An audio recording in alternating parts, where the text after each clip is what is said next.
Hi, this is Paul with Wilderness Trek. You know, when I was a full-time youth pastor, I learned pretty quickly the difference between growing and inflating.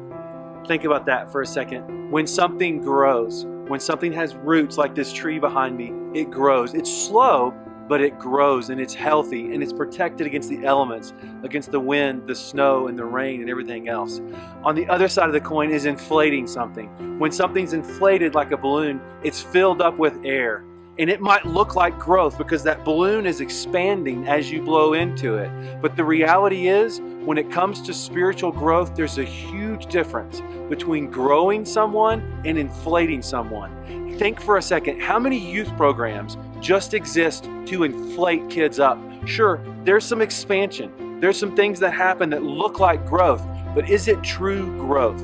True growth comes from things like understanding spiritual disciplines, understanding spiritual formation, making that faith real to yourself so that when you go home, you have the tools to survive.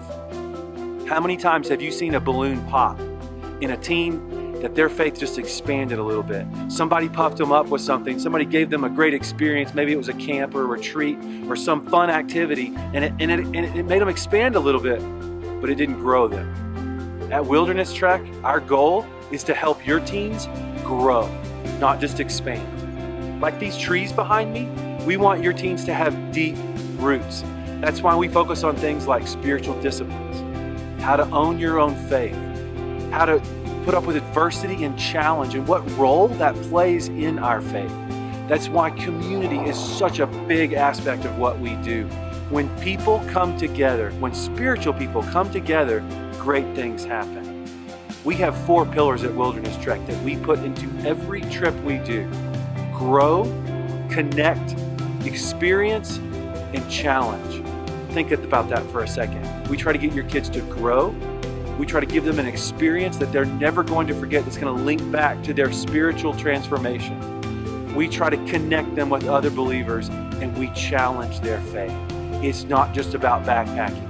If it was just about backpacking, I wouldn't be doing this. It's about growing teens. It's about challenging teens so that when they go to college, when they leave home, whatever it is they do, they have a faith that has deep roots, not one that's expanded like a balloon and pops. We want to help you grow your teens deeper. Go to our website, find out what we're about, find out some of the new trips we're doing, and our plan to inspire your teens so that their faith grows. We want to come alongside and help you do that. We want you to be a part of it. www.wildernesstrek.org. Thanks.